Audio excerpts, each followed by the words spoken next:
It's time, ladies and gents, about to spit about some film reels. Copping the field to seal the deal of what the films reveal. Batman, Superman, even Spider-Man compare to fare against each other, tearing apart the plots that they prepare.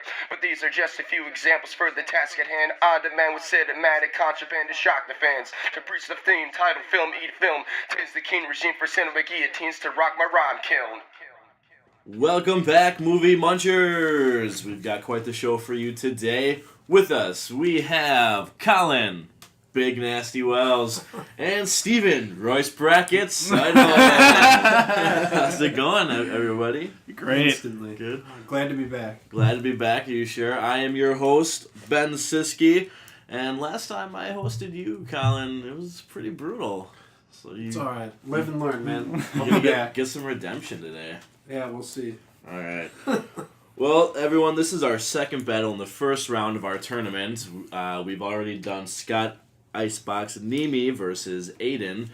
So this will be our second battle, and then we should have our third battle up on YouTube fairly quickly. So make sure you tune in and subscribe and all that good stuff.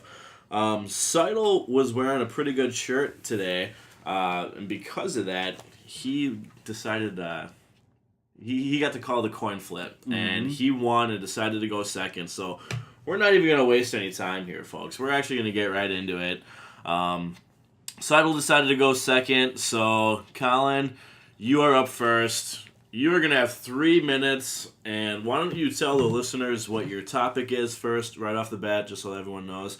And then the 3 minutes is yours. You ready? Alright, it's going to be best picture winner, and I got Forrest Gump. Alright, so this movie won in 1994 Best Picture, and one of the first things that comes to mind when I am talking about Forrest Gump, or you watch Forrest Gump, is the soundtrack, which I think really adds to that movie. You got a lot of tracks from Elvis, Leonard Skinner, CCR, The Doors, Buffalo Springfield, The Byrds, Fleetwood Mac, Willie Nelson. The list goes on and on. I really think that just adds to it, especially since that movie goes across 2 decades, from like the late 40s to the 60s and 70s. And then it cleaned up that year too at the Oscars. It won Best Actor in a Leading Role, Tom Hanks obviously, Best Director, Best Visual Effect, Best Adapted Screenplay, and Best Editing. It was the AFI American Film, number 71 out of 100 on memorable movies on that list. I mean, to me, one of the best things about the movie Forrest Gump, it makes a lot of people's lists. I think that it's just a sad movie, but it's a happy movie. It's all over the place. It makes you experience a lot of different emotions. I mean, you got Bubba dying down by the river. That's just one of the most crucial points of that movie. That hits everyone hard. I mean, basically his loved one's dying, and then, I mean, it's really happy when Jenny gets to go back to him at the end too, but it's also really sad, and I don't know, I feel like I take away a lot when I watch that, and scenes like that, I guess, win you awards pretty much. But Tom Hanks, fantastic in that movie, and you think of all the amazing roles that Tom Hanks has been in, wins for that. They beat out Pulp Fiction that year too, and there was, I mean, good competition that year, obviously. Yeah, visual effect, it was cool to see how they got Tom Hanks in all, like, the little clips from the past. Yeah, they got him in there with President Kennedy, and when the black students wanted to go to the University of Alabama, they got him in there, and stuff like that too. I don't know. Overall, I think if you asked 100 random people on the street, like Family Feud style survey, it would make probably the top 5 answers on the board. That's all I got to say about that. All right. Is that Louis Anderson over there? Or is that Collin Wells? All right. Well, I'll stop you there then. Seidel, you're going to have 3 minutes to argue your movie. Just let everyone know what it is, and then 3 minutes is yours. Go for it. Awesome. So my movie is Birdman, recent picture starring Michael Keaton about this sort of washed-up actor that ends up trying to put on a Broadway-style play, and he's like an adaptation of some famous book. He's trying to sort of restore his glory. The reason I picked this movie, Forrest Gump is a phenomenal pick, obviously a fantastic movie, but I think Birdman is overall a far better or far more interesting movie. First of all, it's all shot, or essentially all shot, except for maybe 2 or 3 cuts, looking as though it's in one single shot. The camera never breaks except for 2 or 3 key pieces throughout the entire movie, which you kind of realize as things go on because there are transitions going from one character to another. It never actually breaks until very key points in the plots, or the plot itself, which is interesting in itself. It wasn't actually shot like that, obviously. It was edited to look like that, but an interesting sort of dynamic there. In addition to that, Birdman has this sort of ambiguous ending. I think, taking away from it, reading what other people have written, it's a lot about this actor sort of trying to, like I said, recapture his former glory. He was a superhero, essentially named, Birdman. In the movies, he was an actor. He did, I think, 3 movies with that. But then he tried to do serious film. He ended up burning out. Because of that, he's trying to show himself to be this serious actor, director, play person, and model, and he's trying to fight for that, and you see him trying to recapture this sort of idea behind him. By the end of it, though, he's trying to reconnect with his daughter, which is how the final scene goes. So the end of the movie itself, he's sitting in a hospital bed, may or may not be a dream or symbolic in some nature, but he essentially flies out the window, and his daughter looks up towards the sky and sort of realizes what he was, or how glorious he was, and sees him, instead of being this sort of washed up has-been, this terrible father figure, she sees him as this glorious, fantastic figure, which I think is, compared to Forrest Gump, Forrest Gump is it's a very sad movie. It's also very feel-good. This is a far more complicated movie, talking about this very difficult dynamic. Michael Keaton's character was a terrible father to his daughter, and he's trying to recover that, and you see him actually learning. At first he's trying to recapture an audience, and at the end he's trying to recapture his daughter's glory, or his daughter's gaze, and trying to make her see him as not such a piece of crap instead. But yeah, I just think it's a phenomenal film. I was excited from the start. I think Forrest Gump is a fantastic pick, but I think Birdman is a far more powerful movie. All right, and that was pretty much the 3 minutes, so I'll go ahead and stop you there. You guys know the drill. You guys get 2 minutes for a rebuttal. Mm-hmm. Collin, you get to go first with that. You got 2 minutes. Time starts now. Yeah, he said the Birdman's plot might be more complex, but the thing is with Forrest Gump, it's not supposed to be complex. It's told through the eyes of an Alabama man with like a 65 IQ. And I just think it's great. The story itself, a simple guy gets incredibly filthy rich, if you think about it, beyond any of our wildest dreams. And he doesn't do anything with the money. He builds a nice church, all this, and he just continues to live the simple life, and that's all he really wanted. And another good point about Forrest Gump, I think, is just the use of scenery and the pictures that it paints throughout the whole time.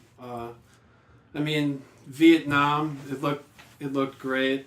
Forrest Gump, when he was on his 3-year run across the nation, all the mountains and the desert and all the different things that they showed, I feel like it added a lot to the movie, especially when you pair it with that soundtrack. And then, I don't know, it's, like I said, it's supposed to be simple movie, simple man, and I don't know, even young kids, they'll grasp their head on Forrest Gump. I remember seeing that when I was just real young. Liked it. I've always liked it. It's always been one of my favorite movies. And my sister's only 14 and she loves the movie Forrest Gump. So I just think over all age groups, everyone's going to relate to that movie and like it. And I think it'll just stand the test of time. That's all I have to say. All right. Stop you there. Royce Bracket. Mm-hmm. You got 2 minutes. Mm-hmm. Go for the kill shot. All right. Go.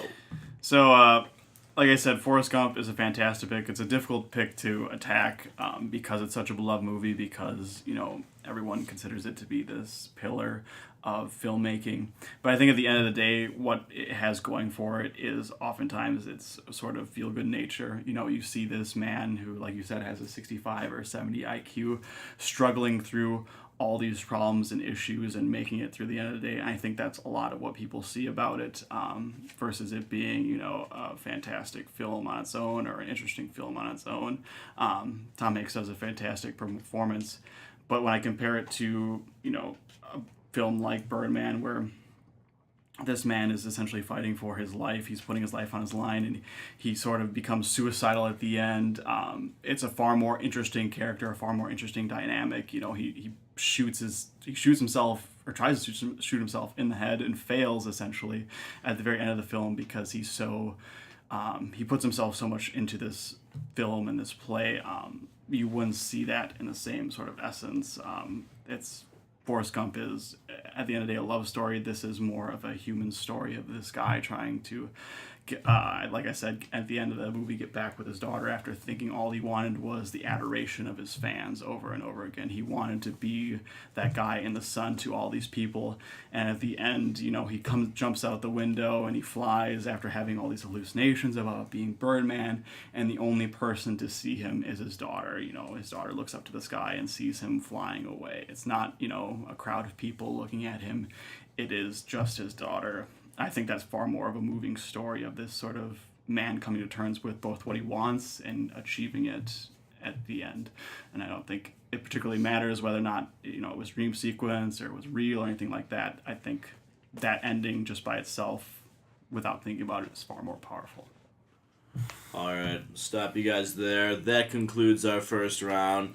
Just give me a minute to get some things in order, tally some stuff up, and let you know who's the winner here in just a moment.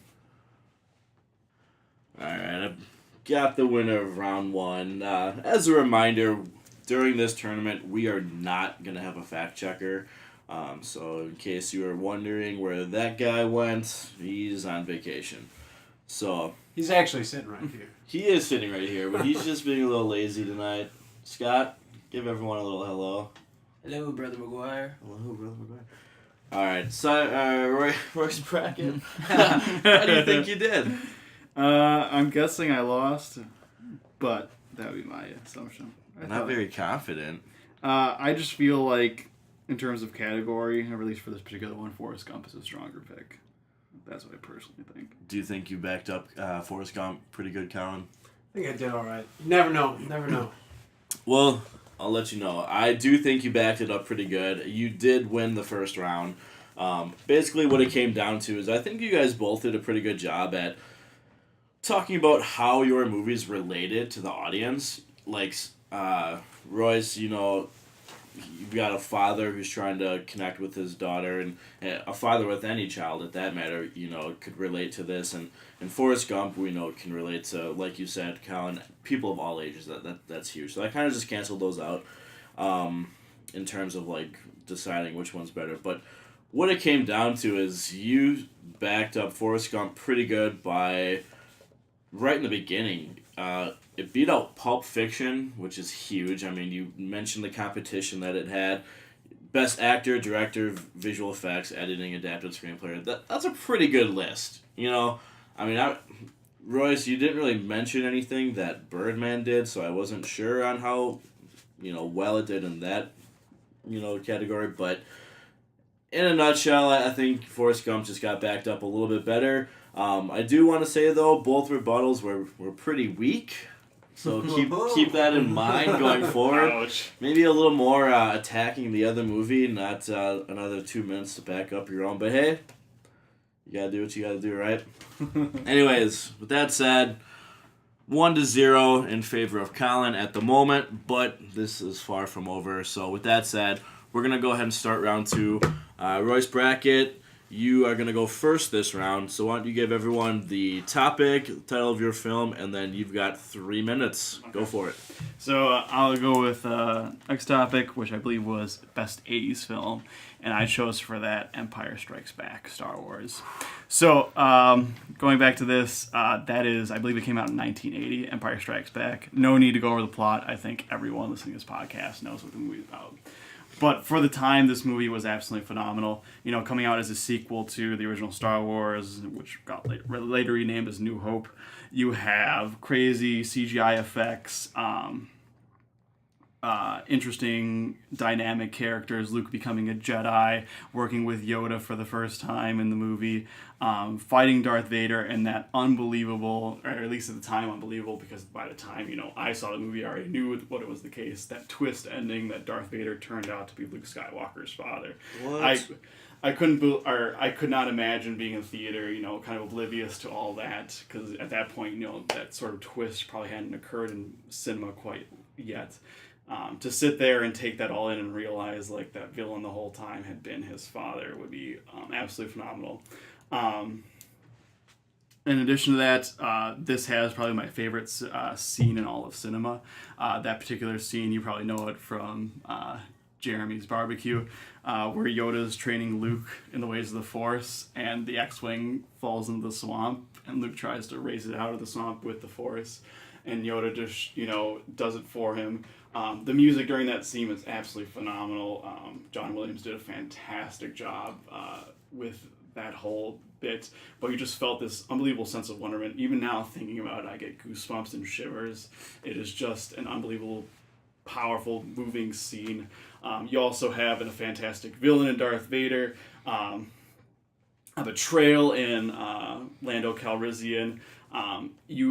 You essentially set the mood for almost every other trilogy that would come out, and that the second piece or the second film or the second story of the trilogy is essentially a downer, which is what Empire Strikes Back is. It's a downer. It ends with Han being frozen in kryptonite, Luke losing or essentially losing the battle of Darth Vader, getting his hand or arm chopped off, and realizing that his father is a terrible, terrible person, a Sith Lord.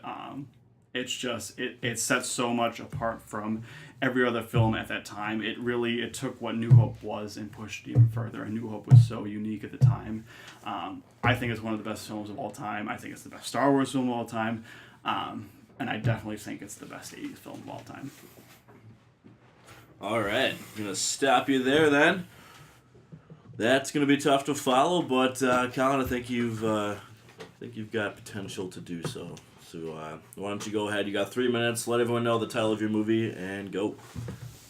I got Ferris Bueller's Day Off, but first I gotta say good pick with Empire Strikes Back. It's definitely the best Star Wars. But all right, the reason I picked Ferris Bueller's Day Off is because out of all the coming of age 80s movies, which we all know there's a million of them, I think that Ferris Bueller's Day Off is the best one. It's more about having fun and stuff like that than the other recurring themes of these 80s comings of age movies, where it's more of like a feel-good thing, like The Breakfast Club's more of a bunch of sad saps sitting around, basically. Ferris Bueller, he's just a man amongst the people, just trying to have a good time. Everyone loves him.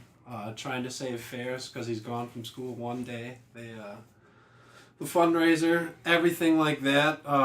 They do a really good job in this movie of showing you the whole city of Chicago, essentially.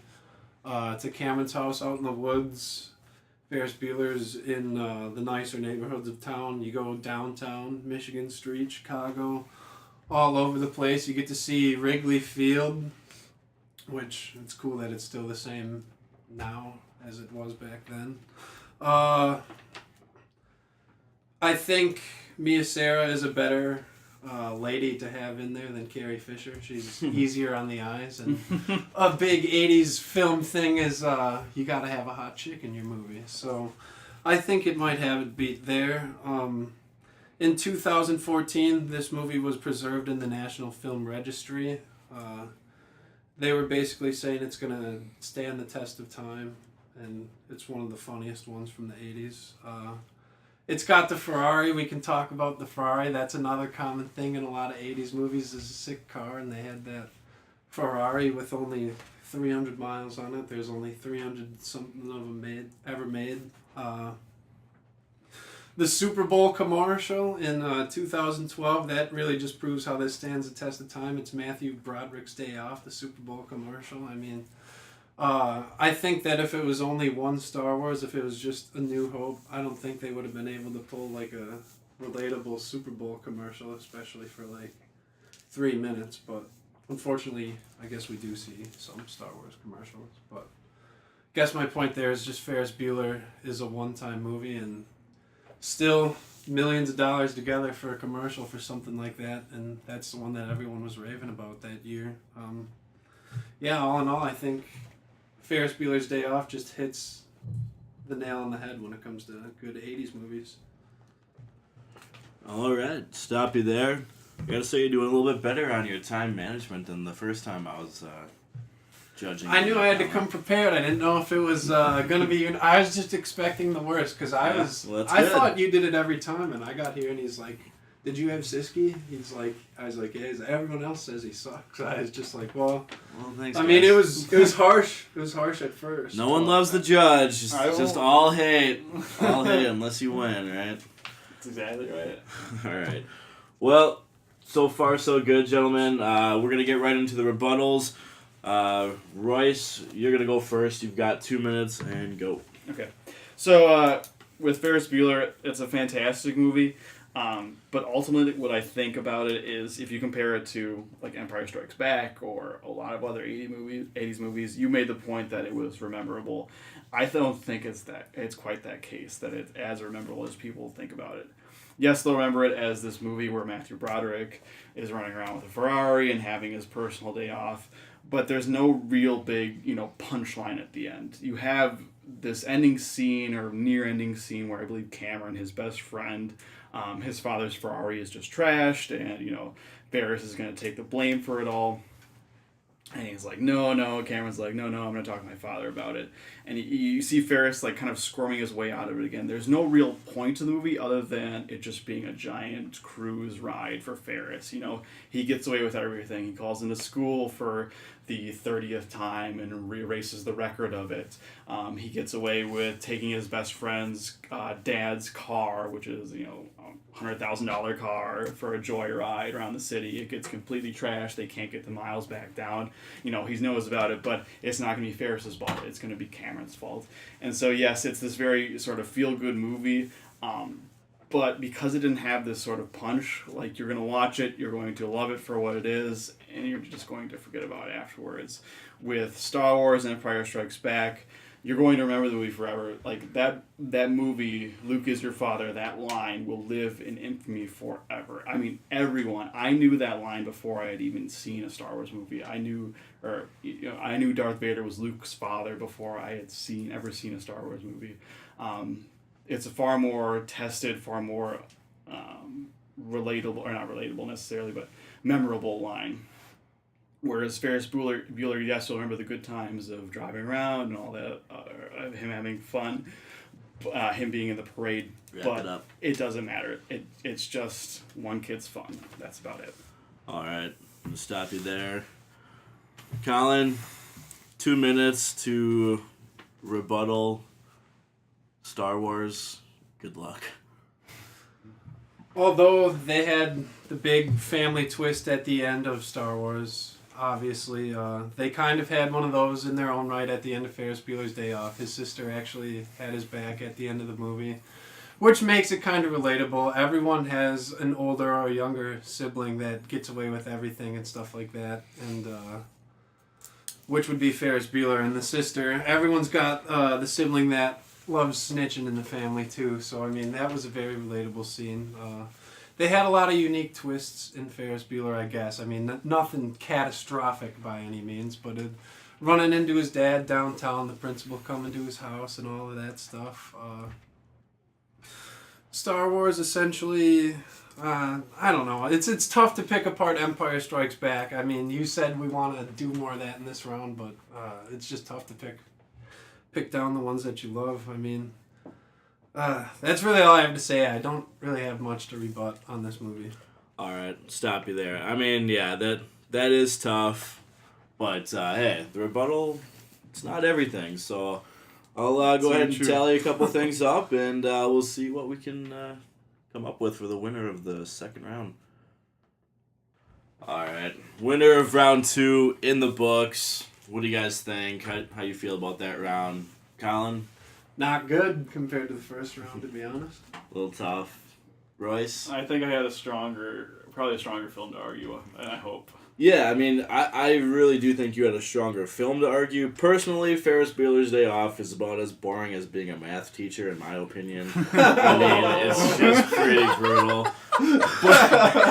But with that said, I mean, I do got to say that you did win the second round with Empire Strikes Back.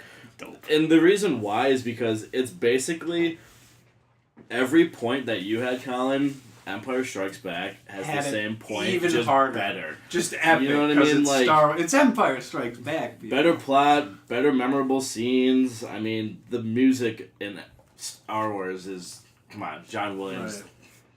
Go. Oh, as soon as You know what Scott I mean? texted So it's me and like- said that he picked Empire Strikes Back and I already had Ferris Bueller, I was like, well, Yeah, the only thing chalk up the L now, I think. The only thing you really had going for you was the sexy cast of Ferris Bueller's Day Off. I mean, plus, You dropped sexy cast? well, in a No, way. I was talking about the chicks. So, and I mean, you can't really say it had a better. hunk, though. You can't really say that Ferris Bueller had better vehicles either, because Oh, yeah. it definitely didn't. You said one car. That's one of I his didn't arguments. say, yeah, man, right? I didn't say better vehicles. one I of just his said, arguments. The You were Ferrari. digging deep. All right, so with that round behind us, we'll jump right into round 3 to see who the winner of the second battle of the first round of the tournament is going to be. If you The rubber caught match. that, so I believe Collin, you get to go first, right? In Yep. this third round. All right. Why don't you let everyone know the topic, and then you've got 3 minutes. State your movie and go. All right, we got best movie villains, and I picked Alonzo Harris from the movie Training Day. Basically, when I think of a bad guy, I think of a guy that makes his own rules, does whatever he wants. He's ruthless and narcissistic in a way. And I think Alonzo Harris, a.k.a. Denzel Washington, plays this perfectly. He's very narcissistic. He has this whole elaborate scheme planned all week long, he states in that movie, where the rookie cop is coming in. This guy has a big hit on his head, unbeknownst to the rookie, for $1 million from a Russian mob. And essentially, everything that happens, all these crazy stops throughout the day, stack up at the end of the movie. He makes him smoke the PCP in the car so that later, when they rob his friend who they stopped at earlier, I mean, you were assuming they were friends, they go in, they rob this guy. Denzel Washington murders him, and his whole crew is in on it too. Which, I don't know, the rookie was a good idea at first because they could pin the murder on the rookie because he was going to have PCP in his blood.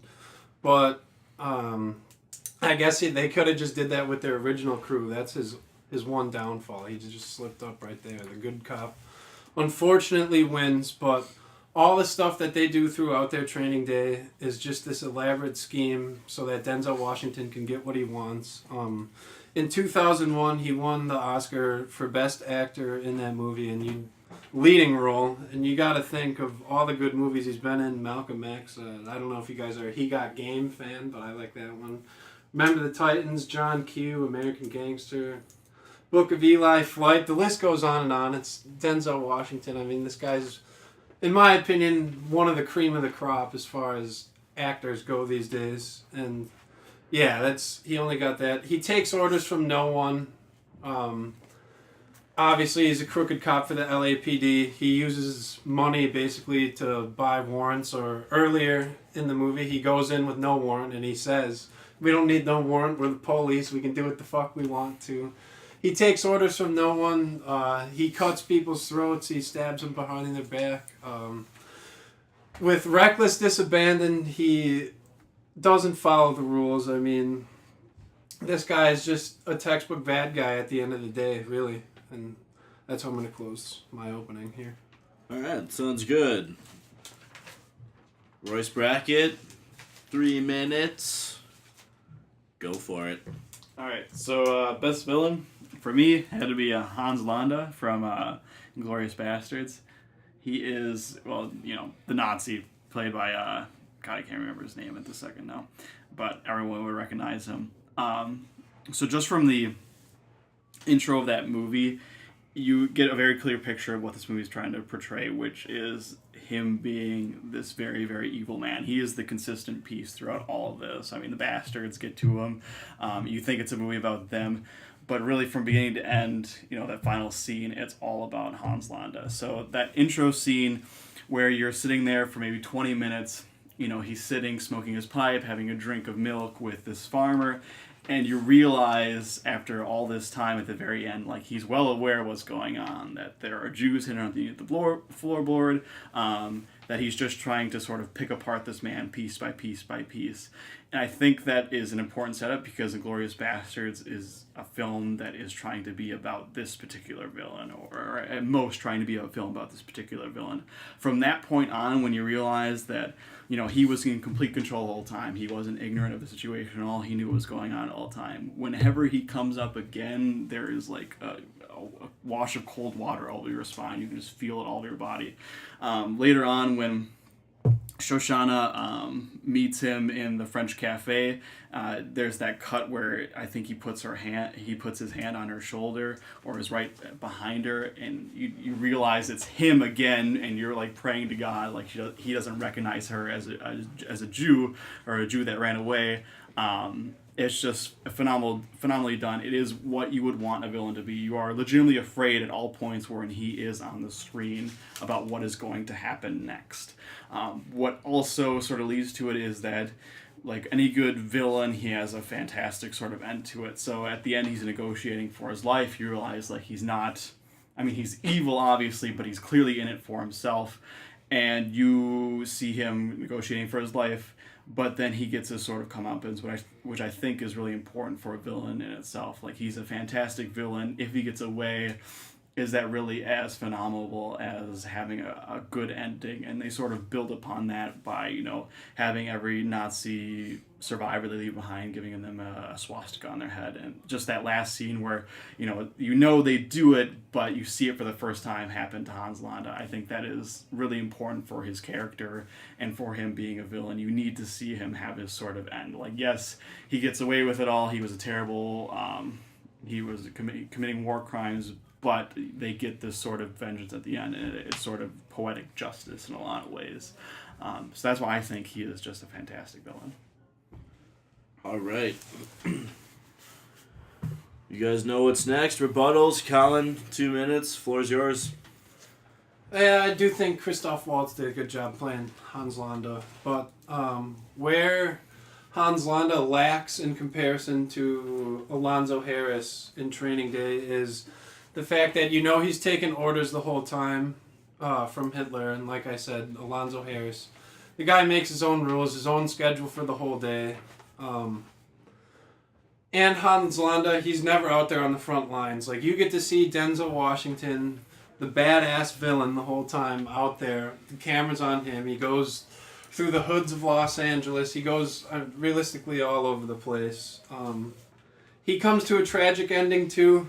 He gets the shit kicked out of him by his rookie cop, whom he left for dead to be essentially assassinated or whacked, whatever you want to call it, at the Mexican gangster's house. But he survives because he did the right thing earlier, comes back, takes the money back from Denzel, and then as he tries to skip town like everyone said he would, but he didn't because of his ego, he's just the badass villain. You gotta have a big ego. He gets smoked by the Russian hitmen that were after him right before he gets to the airport. Probably 100 rounds through him right up on his Monte Carlo.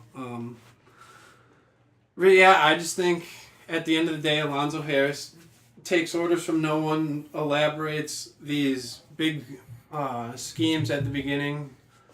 Very, very intelligent, just like the Jew Hunter, or whatever his nickname is. Very intelligent, but to me, I just think Alonzo Harris takes the cake. That's all I have to say. All right. 2 minutes for you, sir. All right. Your time starts now. So, like you said, I think Alonzo is a fantastic villain. But when you compare it to Hans Landa, I don't think there is a particular comparison. I've seen Alonzo in a ton of other movies. You know, there's always the villain that takes orders from no one. He's the leader. He's a badass. He's fighting, all that other stuff. What makes, for at least Training Day, unique is that you don't realize he's the villain until near the end of the film, where he tries to, turn everything against the rookie. I think that's what Training Day has going for it in particular, but I don't think Alonzo is himself a very interesting villain. He's a guy who's after money. He's trying to frame people for the crimes he's committed and the crime he's going to commit. But what makes Hans unique is the fact that you're terrified of him from every scene. It begins at the very start. You realize just how cold and calculating he is, that he doesn't give a crap about anything. And from that point on, Hans is a danger in every scene forward. That isn't quite the same with Alonzo here. You kind of grow on him. You think of him as sort of parental, which is an interesting dynamic. But at the end of the day, he just turns out to be your traditional sort of villain, in it for the money, in it for himself, and gets his comeuppance in a very traditional, he just gets shot out kind of way. I think it's an interesting dynamic. I don't think it's a particularly interesting villain, though. I don't think he takes the cake in any way. I think Hans is just better in that regard. All right. Pretty solid rebuttals, gentlemen. Give me a minute here, and we'll find out who the winner of the second battle in the first round of the tournament is going to be. All right, round 3 is tallied and everything. However, we do not have a winner yet. This was really, really tough. And it was tough for this reason. You've got 2 different villains, essentially. You've got one that you just know is straight up a creepy-ass bad guy with Hans. And then you've got Alonzo, who's just completely diabolical. And the fact that Denzel won an award for Best Actor for that movie just proves how good of a villain he was. So it's tough to say who was the better villain because they both shined in their style of... Is it villainy even a word? Yes. All right. I believe Right so. on. Like I said before, we don't judge on grammar here. So, yeah, anyways, it's just tough to decide who is the better villain. So, with that said, I am going to announce a little tiebreaker action here. So we found... Have it anyway. March Madness. Right, exactly. OT. We found Scott Icebox Nemi drinking by himself in the other room, so we decided to invite him in here, ask a question or two here, and this will decide who the winner is. So, I'm going to turn it over to you, Scott. Yeah. All right, boys. First tap on the table gets to answer first. If you answer incorrectly, the other person gets a chance to answer. If you both answer incorrectly, we will go to a different question. All right? May the force be with you guys. Wait till I finish the quote. You mustn't be afraid to dream bigger, darling. Inception. That's correct. Ah. He got you. He got you. And with a clear, wild guess from Royce Bracket. Oh, I knew it. Oh, I've heard that quote before, but I didn't realize it was quite that. So that was with what's his nuts? Bane. He's shooting the rocket launcher. Yeah. It was in the trailer a whole bunch. All right, well, ladies and gentlemen, that climactic ending does conclude our show here. So the winner of the second battle in the first round of our tournament is going to be Royce Bracket. Yes. Collin, I gotta say, you did way better than the first time you were on the show with me here. And that third round, like I said, was just really, really tough. So we had to go to that tiebreaker. But Royce, you're moving on. I'm not sure who That's you the way play. the cookie Blake. crumbles. You play the You're one gonna be seed. playing Okay. the number 1 seed. How do you feel about that? Take him I down. think I could take He's him. the number 1 seed, and even though it was randomly drawn, He is still number one. he still is number 1, and you have to respect I just remember that, so. only It was winners get his- rings. So It was his hat, Mr. Krabs. He was number one. All right, everyone. It's a Cinderella story. Until next time. Hey, you did Michigan State proud. I know. At least I wasn't the 1 seed. Yes. Or the 2 seed. All right. With that said, like, subscribe, share. We appreciate it. Hopefully you guys are tuning in. We're actually going to be recording the next battle tonight yet. So hopefully we'll have one, if not both, up relatively soon for you. This one will for sure go up pretty quick. Did we ever get a link in the subscription? Or the, We did. We did? Yeah. Cool. Click that link. See the tournament. We'll try to update it for you guys. Till next time, Movie Munchers. Later. SoundCloud.com/EOTH podcast.